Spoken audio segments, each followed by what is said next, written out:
呢啲時候咧，提子咧係會比較濃郁少少，咁好多人咧係唔中意10月先採收，咁佢咪會先變甜咯。咁呢啲基礎理論我哋識嘅話咧，買酒就會容易啲。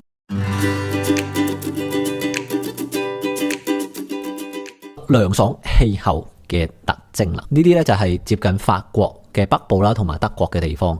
咁通常咧就係離赤道比較遠，涼爽少少嘅。某啲年份係難以成熟嘅。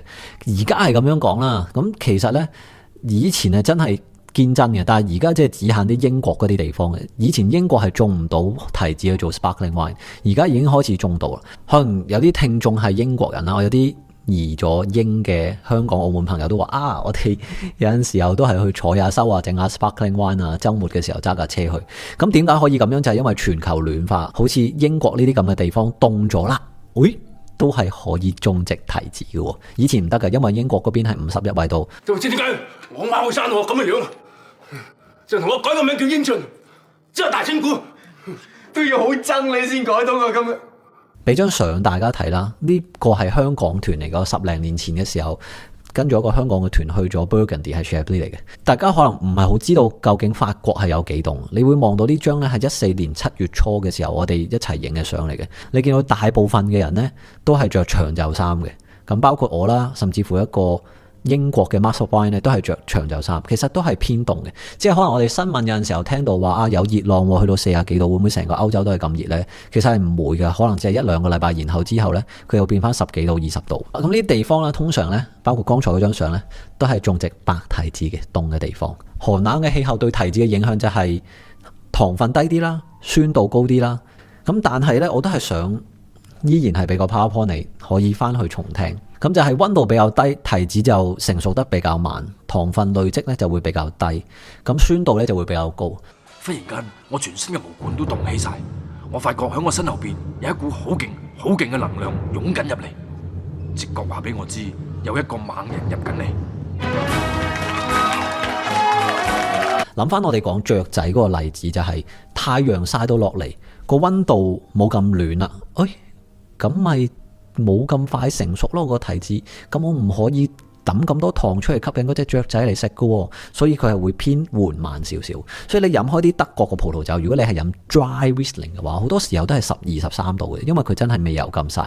只係 Level 2會講過，佢就會慢慢咁樣拉長，可能正常係頭先睇係8月食提子啊嘛。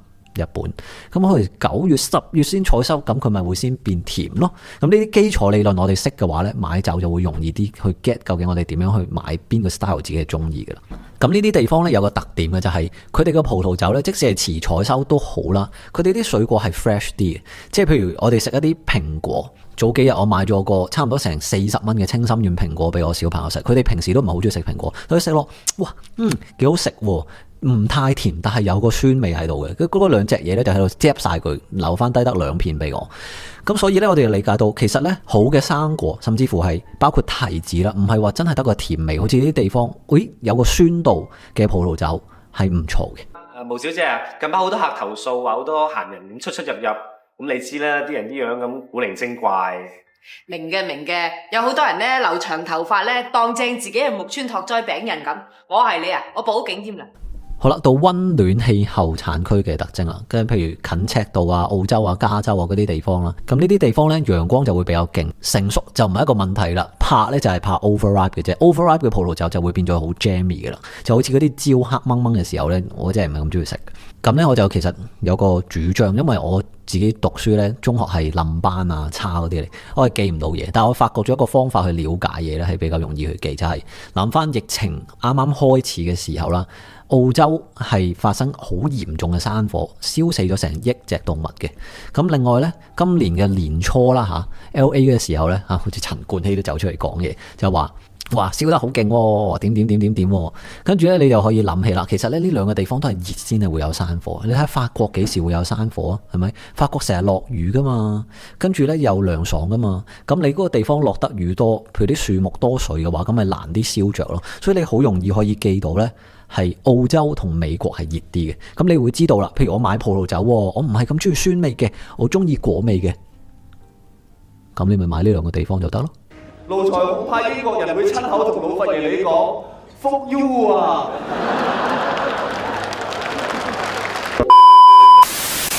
咁呢啲地方呢，通常就係生產黑提子噶啦。咁當然你都會有種植白提子嘅涼爽少少嘅地方。即係如果你中意飲白酒，又唔係咁酸，咁澳洲好多嘅地方同美國啲暖少少嘅地方都係一個唔錯嘅選擇嚟噶。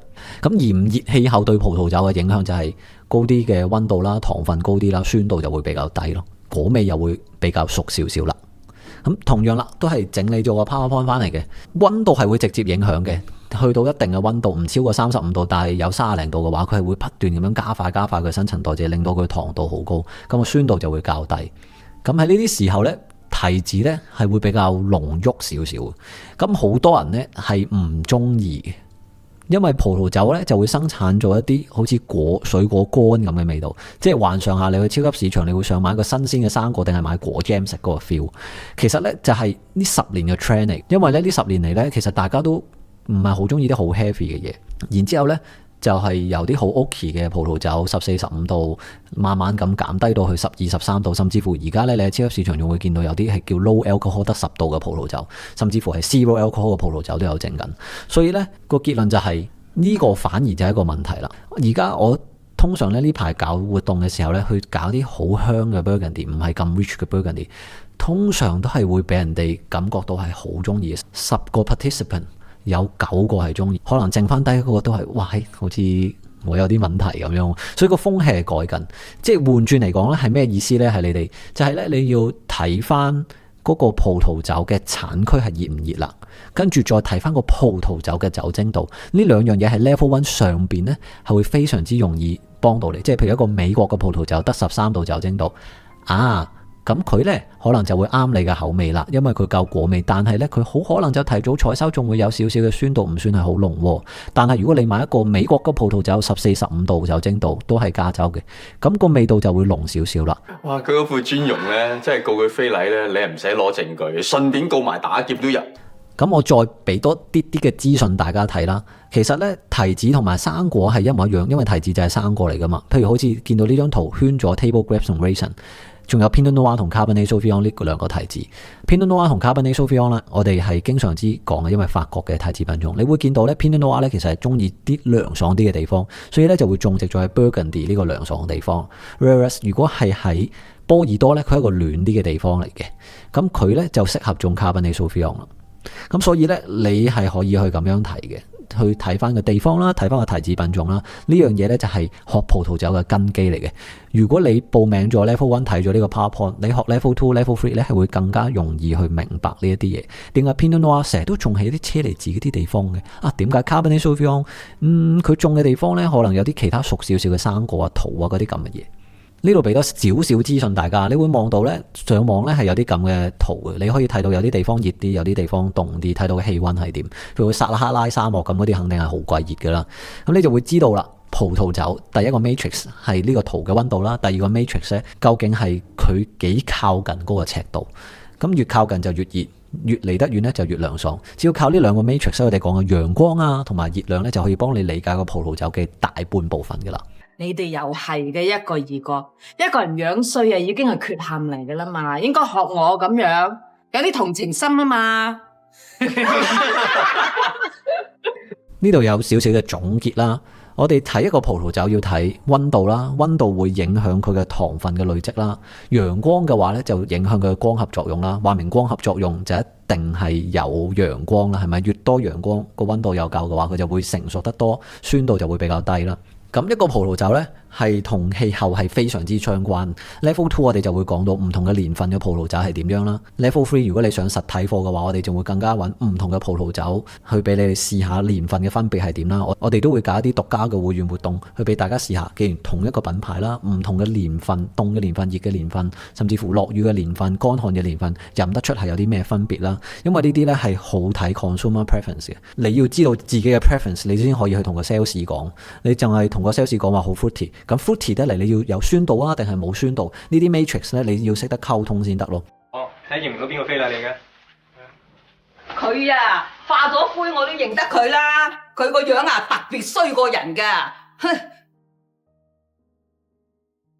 阿 Sir， 我認得啦，就係佢樣衰過人嘅特別，我實認到佢噶。咁臨尾一樣咧，就係佢嘅水分啦，水分如果係夠嘅話呢，先可以生長嘅，但係唔夠嘅話呢，佢個香味呢又未必會夠嘅喎。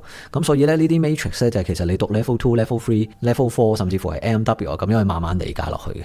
咁啊，我哋都會開一啲影片呢，去唔使話你去讀到咁深，但係呢，你可以一個罐頭咁知道大概係嗰個輪廓係點，知道大概80%啊係點樣，咁你就可以幫助到你去買酒。我自己呢，買酒中貨嘅機會呢係比較低嘅，我一直係想搞呢啲影片啦，其實就係希望可以帶動到呢樣嘢，等即係消費者唔會成日中貨咯。希望大家咧可以揾到自己中意嘅酒，200蚊有300蚊嘅 quality，400蚊有500蚊嘅 quality，2000蚊嘅靚裝飲過一次，我下次識得挑選一啲1000蚊嘅靚裝有同一個 level， 咁就係最 ideal 啦。好啦，影片就去到呢度啦，下段影片再見啦，拜拜。想睇多啲學葡萄酒嘅內容，記得 follow 埋我嘅 IG 同 Facebook， 喺嗰度我會寫多少少補充嘅內容幫大家。如果你想支持我繼續做廣東話內容，麻煩幫手撳個讚、訂閱或者留言啦，真係好重要㗎。想更有系統咁學，可以去 Patreon 嗰邊揾我哋。Level 2同 Level 3都會有點樣運用知識去買酒嘅影片。Level 3咧仲會額外有雞精班幫大家容易啲 target 嘅考試。另外我哋仲製作緊一套唔使死機、實用性高、同朋友買酒都可以玩嘅課程，會放喺最高級別嘅會員入邊嘅。Patreon 嘅好處咧就係唔使一次過俾大嚿錢，你學完考完幾時想停都可以嘅。所有 IG、Facebook、Patreon 嘅連結都喺下邊。多謝你睇到呢一度，我哋下條片再見啦，拜拜。